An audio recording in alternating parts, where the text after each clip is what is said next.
नमस्कार, जन media TV में आप सभी दर्शकों का फिर से बहुत बहुत स्वागत है। इस समय हम अपने फिर से स्टूडियो में ही हैं और आज का ब्रेकिंग न्यूज़ जो अभी हमने कुछ देर पहले दिया हुआ था उसको हम आगे कंटिन्यू करेंगे। हमारे साथ प्रकाश जी हैं और साथ में हमवीर हैं और आज के डिस्कशंस में हम अभी कहेंगे कि एमसीडी का जो रिपोर्ट कार्ड है उसमें बहुत बड़ा मेजर चेंज बहुत अचानक सा लिया गया। सिलसिलेवार जो खबर है उसको हम कंटिन्यू करेंगे और बताएंगे कि जो एमसीडी का चुनाव अचानक से टाल दिया गया है उसके पीछे क्या रीज़न है। प्रकाश जी, जैसा कि हमने बताया था, आज शाम को 5 बजे चुनाव आयोग की एक प्रेस कॉन्फ्रेंस होनी थी जिसमें चुनाव का जो तिथियां हैं, जो डेट था उसका ऐलान होना था। अचानक से उपराज्यपाल का फ़ोन आता है और फिर चुनाव आयोग इस प्रेस कॉन्फ्रेंस को टाल देता है कि चुनाव की तिथियां टल जा रही हैं। और उसके पीछे का जो कारण बताया गया, जो पिछले हमने उसमें एपिसोड में हमने देखा भी होगा कि भाजपा की कंडीशन को हमने बताया था कि ज़मीन तो उतनी अच्छी नहीं है और उसी के बाद का ये कॉन्सिक्वेंसेस है कि भाजपा ने जो एकीकरण की बात कही थी उसके लिए उपराज्यपाल ने चुनाव आयोग को फोन किया कि अब एमसीडी का एकीकरण किया जाएगा, मतलब ईडीएमसी, एनडीएमसी और एसडीएमसी तीनों को एक किया जाएगा। फिर उसके बाद परिसीमन होगा और तरह तरह के कई सारे टेक्निकल उसमें प्रोसेसिंग होगी। उसके बाद फाइनल होगा कि कब इसका ऐलान किया जाएगा। तो भाजपा की तरफ से एक बहुत बड़ा मूव होगा। एक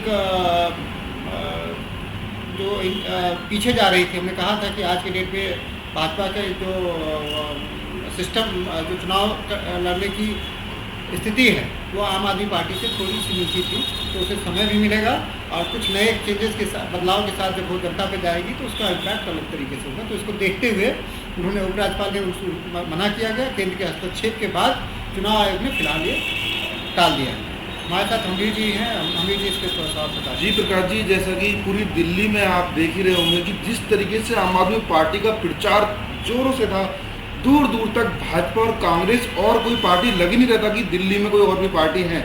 जिस तरीके से आम आदमी पार्टी बहुत मजबूती के साथ प्रचार में उतरी हुई थी, मैदान में उतरी हुई थी, इसका सीधा फायदा इस बार अब चुनाव पीछे होने से भाजपा को मिल सकता है, क्योंकि भाजपा का प्रचार बहुत कमज़ोर था और किसी और पार्टी का तो नाम लेना भी बेकार रहेगा। लेकिन इससे केजरीवाल जी भी थोड़े गुस्सा हो रहे हैं और साफ साफ उनका कहना है, उन्होंने भी आरोप लगाया है भाजपा के ऊपर कि भाजपा घबरा गई है, डर गई है, हमसे चुनाव को पीछे करवा दिया है। लेकिन इसका सीधा सीधा फायदा भाजपा को भी मिल सकता है चुनाव पीछे होने से, क्योंकि अब वो चुनाव पीछे होने से उनकी स्थिति जो प्रचार विचार की है वो थोड़ा और बढ़ाएंगे, तेज़ी से कर पाएंगे।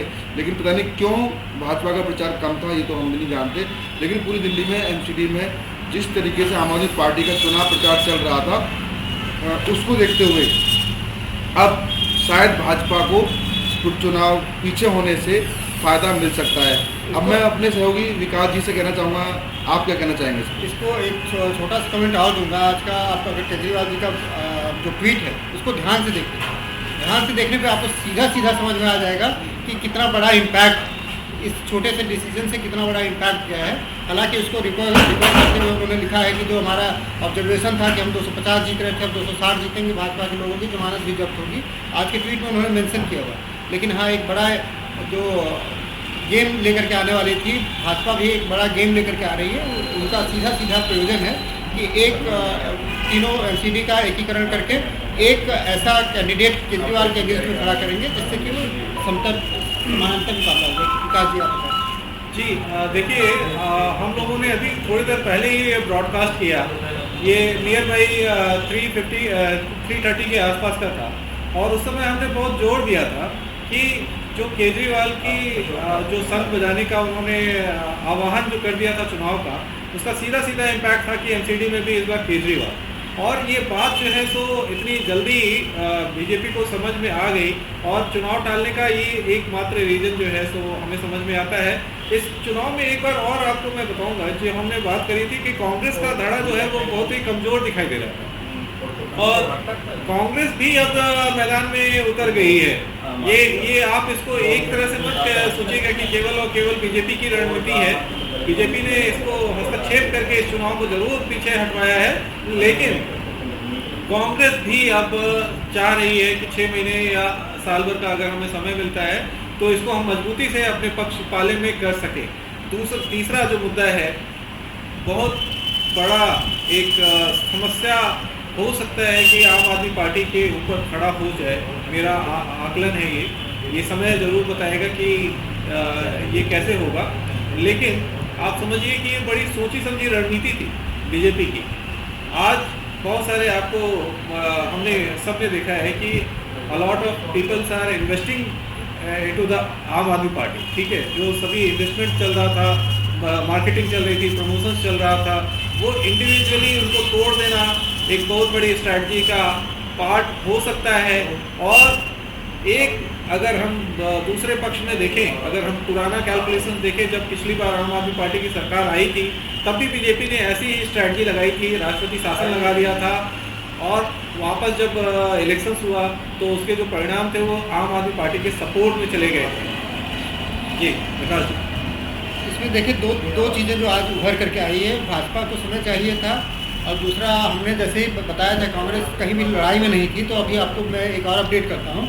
राहुल गांधी ने अभी से कुछ देर पहले, 1 घंटे पहले ही राहुल गांधी ने MCD को लेकर के बड़ी मीटिंग करी है कि अपनी ग्राउंड को कैसे मजबूत किया जाए। पूरा फोकस होकर दिल्ली पे होने वाला है।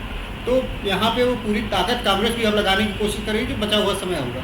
तो आम आदमी पार्टी को अगर कांग्रेस भी अपने ढंग से आती है, हाँ, तो उसमें वोटों का डिवीजन जो होगा वो आम आदमी पार्टी के तरफ मतलब होगा, क्योंकि सरकार में जी। तो ये भी एक बड़ी प्रॉब्लम होगा आम आदमी पार्टी को, अगर देखा जाए जो टेक्निकल इशू होगा कि अब वोटों का डिवीजन जो होगा, एंटी इनकम्बेंसी, वो उसके अगेंस्ट में 2 पार्टियां खड़ी हो जाएंगी, भाजपा और कांग्रेस। कांग्रेस का डिवीजन का रीजन भी है क्योंकि पंजाब उनके हाथ से छीन गया है, तो कम से कम वो उसका थोड़ा सा बदला तो चुकाना ही चाहते हैं। हाँ, क्योंकि कांग्रेस के लिए सबसे बड़ा थ्रेट है कि अगर इस तरह की जमीन आम आदमी पार्टी उसकी खसकाती जाएगी तो उनके लिए अपना सस्टेन होना भी बहुत मुश्किल की बात है। हम भी जिस पे जी प्रकाश जी, ये वास्तव में ठीक बात है कि कांग्रेस को भी इसका फायदा मिलेगा, और चुनाव पीछे होने से आम आदमी पार्टी का सीधा सीधा नुकसान साफ साफ दिख रहा है। क्योंकि अब उसके सामने अभी तक एक ही पार्टी थी, लेकिन अब उसके सामने 2 मजबूत पार्टियां हो जाएंगी। जिस तरीके से कांग्रेस ने अपनी जमीन खो दी है, पंजाब में खो चुके हैं, और दिल्ली में भी कांग्रेस की वजह से आज आम आदमी पार्टी इतना आगे बढ़ चुकी, क्योंकि कांग्रेस ने ही मौका दिया था आम आदमी पार्टी को आगे बढ़ाने का, और आज कांग्रेस अपनी ज़मीन खो चुकी है। आप देख ही रहे हैं पूरे देश में धीरे धीरे। लेकिन अब कांग्रेस पूरी तरीके से दिल्ली में अपनी ज़मीन जमाना चाहती है, अपने पैर जमाना चाहती है, जगह ढूंढ रही है।